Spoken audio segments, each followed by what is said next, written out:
Si je peux contrôler tes émotions, je peux aussi contrôler ta vie. C'est pourquoi dans cette vidéo, je vais t'apprendre pourquoi est-ce qu'il est obligatoire pour un homme de maîtriser ses émotions. Pourquoi est-ce que toi, en tant qu'homme, si tu n'y arrives pas, ta vie va littéralement partir en vrille. Donc sans perdre plus de temps, on va rentrer directement dans le dur, dans le vif du sujet. Premièrement, sans contrôle, le chaos prend le pouvoir. Si tu ne contrôles pas tes émotions, le chaos prendra le pouvoir.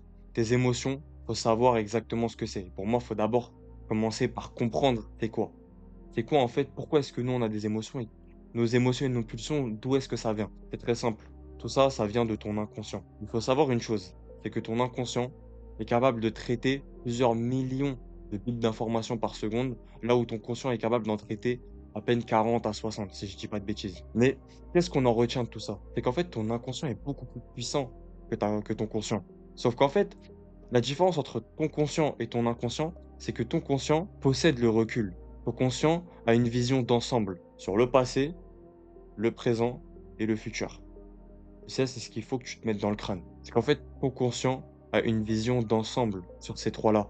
Là où ton inconscient ou tes émotions ne sont qu'un pur produit de l'instant T. Ça veut dire qu'en fait, tes émotions et tes pulsions ne t'envoient des messages quasiment que liés à des choses qui vont t'arriver soit dans l'instant présent, donc soit maintenant, soit dans quelques minutes, dans quelques jours ou bientôt.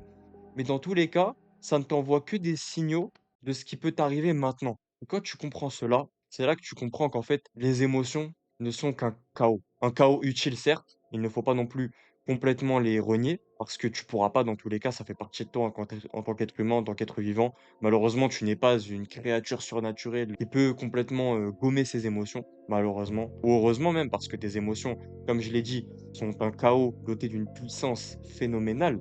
Donc c'est ça qu'il faut te dire, c'est qu'en fait, toutes ces émotions, ces impulsions de l'instant présent, tes bas instincts, te servent à survivre dans ce monde. Et en fait, il faut te dire juste que tous ces bas instincts que tu as, tu dois un peu les traiter comme un peuple. Pour que tu comprennes mieux, en gros, tes émotions ne sont que des bas instincts, ne sont qu'un peuple qui essaye constamment de soit te mettre la pression, d'envoyer les signaux de douleur, donc c'est ton corps, ton inconscient qui t'envoie des signaux de douleur. Par exemple, tu es en train de courir, tu as mal, tu as envie de t'arrêter, t'envoie des signaux de douleur, etc. C'est une pression qu'il va te mettre. Il va te mettre la pression de cette manière-là, mais d'une deuxième manière aussi, il va négocier avec toi et te trouver des arguments. Ouais, mais bon, de toute façon, regarde, tu as déjà couru 15 tours de terrain. Pourquoi est-ce que tu vas aller jusqu'à 20? La dernière fois, tu avais fait que 13. Vous les connaissez ou pas? Cette fameuse petite voix dans ta tête dont on entend parler si souvent, dont on vante si souvent les mérites. Bah, dites-vous que cette voix dans votre tête, les gars, c'est à la fois votre pire ennemi et à la fois quelque chose de bien pour tester votre mental et votre autorité. Vos émotions, c'est comme tout dans la vie. On teste votre solidité. Négocie, négocie, négocie. C'est toujours comme ça. C'est pour ça que c'est extrêmement important que vous arriviez à vous garder ce contrôle-là. En fait, vous devez avoir la sagesse de votre côté de vous dire que oui, si je ressens ça, si mon corps il m'envoie autant de signaux de douleur, c'est pas pour rien. Si mon corps il m'envoie autant de signaux, c'est pour de bonnes raisons. Vous devez avoir cette sagesse-là, certes, mais vous devez surtout garder le contrôle là-dessus. Tout est une question de contrôle. Le contrôle du monde passe par la maîtrise de soi-même, les gars. Vous devez garder la maîtrise de vos émotions et de vous-même. Parce que vos émotions, dans le fond, ne réagissent qu'à l'instant présent et ne sont que prévisibles, du coup, à cette occasion-là. En fait, j'aimerais même faire une parenthèse par rapport au film Star Wars 3, donc La Revanche des Sith. Les gars, ceux qui ont vu ce film, normalement, vous comprendrez ce que j'essaie de dire. On va parler d'Anakin, tout simplement. Anakin, ça a été un personnage qui, du début jusqu'à la fin, n'a été que émotionnel. Il a fait connerie sur connerie. Il a enchaîné tout un tas de bêtises, tout ça à cause de ses émotions. Résultat, la fin, vous la connaissez. Le gars, sa seule préoccupation et le seul message que ses émotions et que ce chaos lui envoyait, c'était le fait de protéger Padmé, de protéger sa femme. Parce qu'il faisait des rêves où il la voyait mourir. Au final, est-ce que vous vous rendez compte que ces émotions et que ce personnage a été tellement chaotique et tellement stupide, ces émotions l'ont tellement rendu stupide et minable que c'est lui-même qui a fini par tuer sa propre femme. Donc en fait, ce qu'il craignait le plus que ça arriverait, à cause d'un manque de maîtrise de ses émotions, ça a fini par arriver à cause de ce chaos-là. C'est pour ça, les gars, que je vous dis, il faut que vous fassiez super attention. Vos émotions doivent être sous votre entier contrôle. Vous devez avoir une mainmise dessus. C'est extrêmement important, les gars. Extrêmement important. Sinon, le chaos prend la place. Et je vous garantis, les gars, que la logique, elle est complètement reniée. Deuxième point, si tu ne contrôles pas tes émotions, tu deviens un animal. Tu redeviens un putain d'animal. Tout ce qui fait la grandeur de l'homme, le fait que l'homme domine les animaux, que c'est l'être humain qui est au-dessus de tout, ce qui fait la grandeur de l'humanité, c'est le fait qu'il soit doté d'une raison. Les animaux sont juste dotés d'émotions et d'impulsions, d'instincts primaires, de bas instincts, comme on en parlait tout à l'heure. Ce qui les rend prévisibles. Tout ce qui te distingue de l'animal disparaît si tu perds ton contrôle émotionnel, si tu perds ta raison. Et généralement, vos émotions vous font perdre la raison, les gars. On va pas se mentir. Tout ce qui fait la grandeur de l'humanité, tu le perds quand tu fais ça. Comme un animal, tu seras dominé par tes pulsions. Et du coup, tu seras dominé par quelqu'un d'autre, il les utilisera contre toi. Parce que oui, c'est comme aux échecs, l'adversaire te pousse à paniquer pour exploiter l'erreur que tu feras sous la panique et sous la peur. C'est toujours comme ça. Moi, personnellement, quand je joue aux échecs, c'est toujours ce que je fais. Je fais paniquer les gens, je fais des moves où je leur fais un petit peu peur, où je menace certains pions importants, certaines pièces maîtresses, je tue quelques pièces maîtresses, l'adversaire il panique, il fait n'importe quoi, et il est à ma merci les gars. Pourquoi? Parce que grâce à ma conscience, grâce à ma maîtrise, j'arrive à garder le contrôle. Les émotions, c'est une variable de l'instant T, comme je vous l'ai dit. C'est extrêmement facile à contrôler quelqu'un qui agit uniquement en fonction de l'instant T. Quand tu as du recul, c'est extrêmement facile de le voir venir et de le rendre prévisible. Tu vas faire quelque chose pour que lui, derrière, il fasse exactement ce que toi, tu veux qu'il fasse. C'est pour ça d'ailleurs que ce discours, il est autant mis en avant. C'est parce que ces élites-là veulent que de votre côté, vous partiez du principe que montrer vos émotions soit un signe d'authenticité. Parce que oui, du coup, quand tu montres une émotion, tu montres une certaine faiblesse. Vu que tes émotions sont vulnérables à l'instant T. Ils veulent que tu penses que c'est un signe d'authenticité dans le but de tout simplement te contrôler. Ils veulent contrôler les masses. C'est pour ça qu'ils disent qu'il faut montrer ses émotions. Ils disent qu'il faut agir de manière émotionnelle, qu'il faut écouter ses émotions. Oui, il faut les écouter, mais il ne faut pas se laisser dominer par elles. Et ça, on vous l'apprend pas à l'école, ça, évidemment. Pourquoi? Pour de bonnes raisons. Réfléchissez-y. En fait, il faut que vous dites un truc précisément. Si vous devez retenir un truc de cette deuxième partie, c'est ça. Dis-toi que le jour où tu cèdes à tes émotions, ce n'est plus toi qui joues, c'est ton adversaire qui joue avec toi. Vraiment. Ton adversaire, il fait ce que tu veux de toi. Il te manipule comme une marionnette. Comme un marionnettiste contrôle sa petite marionnette. C'est ça pour lui une marionnette. Donc vraiment, il faut absolument que tu contrôles tes émotions. Et du coup, on en vient au troisième point. Si ce n'est pas toi qui es aux commandes, quelqu'un d'autre contrôlera tes émotions. Quelqu'un d'autre contrôlera tes émotions si ce n'est pas toi qui le fais. Il faut que tu te mettes ça dans le crâne. Tes émotions te rendent contrôlable de l'extérieur. Comme on dit, c'est des bas instincts, c'est des intérêts faciles à identifier, c'est des intérêts faciles à comprendre. Quelqu'un qui est émotionnel et prévisible, les animaux sont prévisibles, c'est pour ça qu'on arrive à les dominer. Parce qu'on sait que en faisant certaines choses, ils réagissent d'une certaine manière, comme les ultrasons, etc. par exemple. Quand on utilise des ultrasons pour contrôler un animal ou pour dresser un animal, on sait que en fait, tu vas siffler, il va s'arrêter. Et quand on sait exactement ce que tu vas faire, quand toi, tu vas faire A, on sait exactement que l'animal va faire B ou C ou D, là derrière, on peut s'ajuster. On peut tout te contrôler. On peut contrôler l'animal. Et toi, vois-toi comme cet animal-là. Tes émotions te rendent contrôlable de l'extérieur. Tes émotions, c'est ce que tu as en commun avec toutes les espèces de cette planète. La raison, c'est ce que tu as en plus. Et c'est ce qu'il faut que tu te dises. Contrôler ses émotions, c'est pas facile, j'en suis conscient. Mais il faut que tu te dises que c'est exactement toute cette énergie-là de tes intérêts à l'instant T qui te rend manipulable de l'extérieur. Une personne émotionnelle est manipulable de l'extérieur. Si tu ne tiens pas les commandes, un autre les prendra. Les élites te disent montre tes émotions, encore une fois, c'est authentique, mais tout ça, ils te le disent pourquoi? Ils te le disent pour mieux contrôler les masses. Et ça, on en revient sur ce que je t'ai dit tout à l'heure. Si tu veux un exemple encore plus parlant, regardez dans la vente, les gars. Regardez juste dans la vente comment est-ce que ça fonctionne bien, ça. Quand quelqu'un, il essaye de vous vendre un produit merdique à plus de 5000 balles, par exemple, vous allez chez un concessionnaire automobile, il va vous vendre une voiture qui fonctionne à peine, mais qui a de belles apparences à 5 000 euros. Il va vous pousser à vous mettre dans tous vos états. Il va vous vendre du rêve. Il va sortir tous ses meilleurs discours. Il va marmailler comme pas possible. Il va utiliser tout son art oratoire, toute son éloquence pour vous vendre cette voiture-là. Pourquoi? Pour vous mettre dans toutes vos émotions, pour que vous soyez plus facilement contrôlable par lui. Une fois qu'il vous a mis dans tous vos états, vous êtes beaucoup plus facile à closer. Vous êtes beaucoup plus facile à pigeonner. Pourquoi? Parce qu'une personne qui est émotionnelle perd, on va dire, cette froideur mentale. Les émotions vous ramènent à l'instant présent. Si vos émotions vous rendent plus facile à contrôler, c'est parce que si vous vous mettez dans tous vos états et dans toutes vos émotions, vous rentrez un peu trop dans l'instant présent et vous perdez cette vue d'ensemble.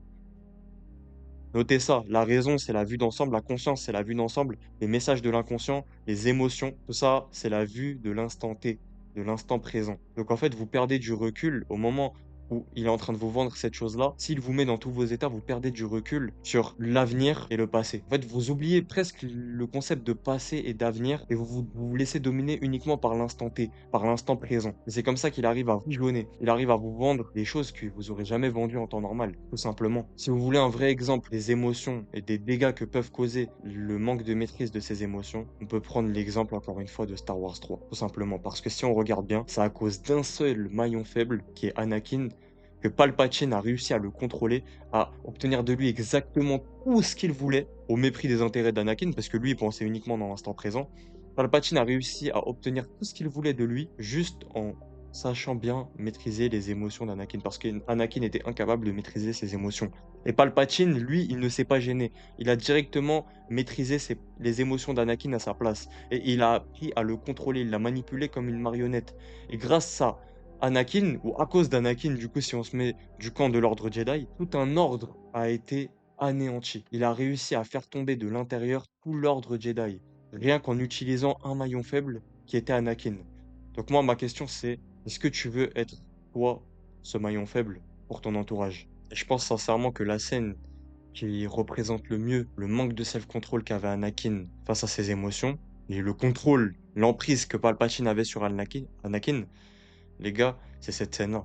C'est la scène que je vais vous montrer dans laquelle il est avec Mace Windu. Palpatine affronte Mace Windu. Mace Windu prend le dessus. Et regardez juste ce que Anakin a fait comme connerie. Et Mace Windu, à la base, a senti la confusion qui était en lui et lui avait interdit de venir. Et après, lui, s'était vexé parce que on lui faisait pas assez confiance. Mais regardez juste la scène, les gars. Je vous la mets juste ici.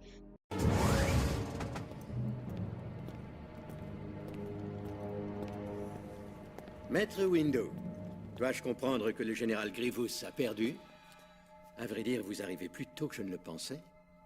Au nom de l'Assemblée galactique du Sénat de la République, vous êtes en état d'arrestation, chancelier. Vous osez me menacer. Le Sénat décidera de votre sort.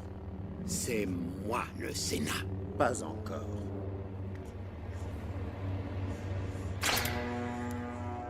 L'heure est à la trahison, alors.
Vous êtes en état d'arrestation, monseigneur.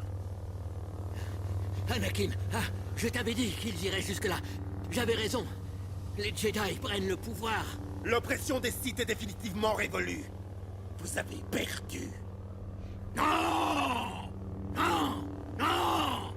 Tu vas mourir! C'est un traître! C'est lui, le traître! J'ai le pouvoir de sauver celle que tu aimes! Tu dois choisir! Non, Anakin, ne l'écoute pas! Ne le laisse pas me tuer! Je ne tiendrai pas longtemps! Je suis trop faible! Je ne peux plus tenir! Anakin! Aide-moi! Aide-moi! Anakin, si tu hésites, il sera trop tard. C'est terminé. Je vais en finir pour toujours. Non! Il faut qu'il soit jugé. Il a la main mise sur le Sénat et la justice. Il est trop dangereux pour qu'on lui laisse la vie sauve. Je n'ai plus la force. Ne me tuez pas. Pitié. C'est contraire à la règle Jedi. Ne le tuez pas. Ayez pitié. J'ai besoin de lui. Pitié. Non, non.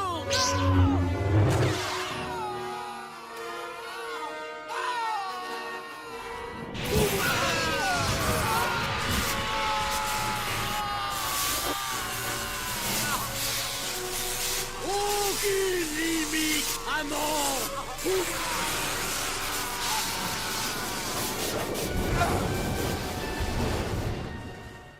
Comme vous pouvez le voir, cette scène est extrêmement intéressante, les gars.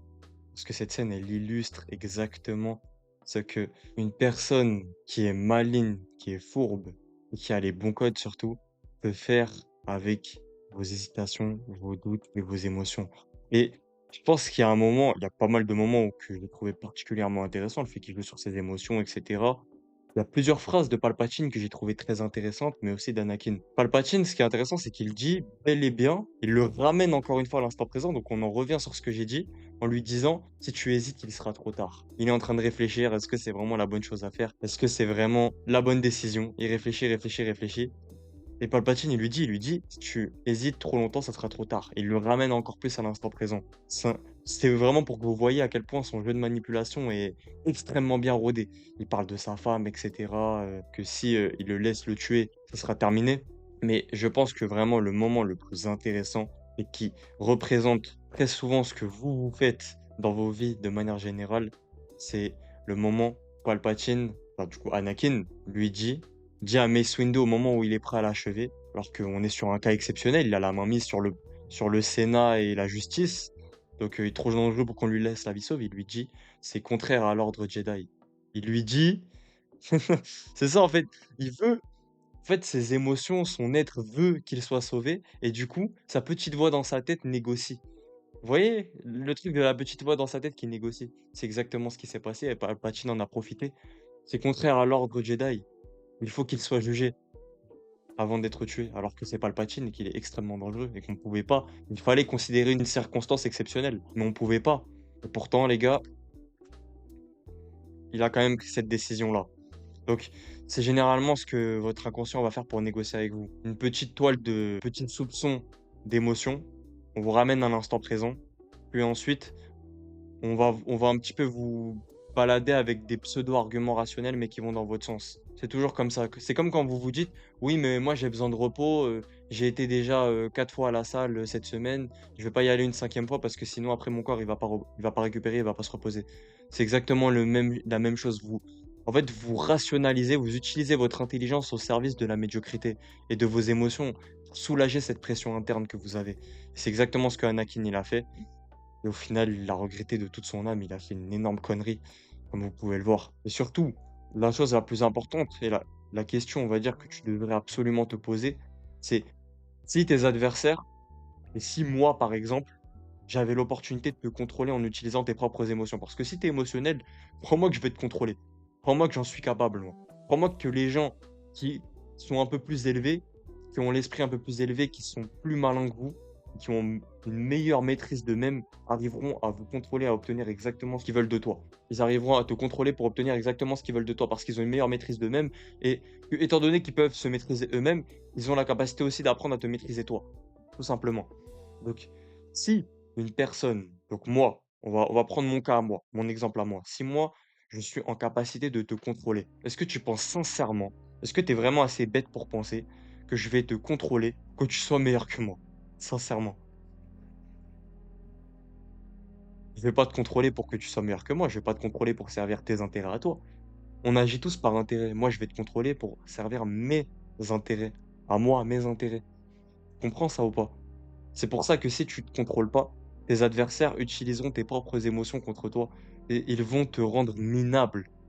Ils vont te dominer comme si tu étais un animal. C'est pour ça, les gars, que je vous dis ça. Soit tu tiens la manette, soit quelqu'un d'autre jouera ta partie. Tout simplement. Maintenant, tu vas sûrement me demander comment? Comment? Comment on contrôle ses émotions? Comment on apprend à maîtriser ses émotions?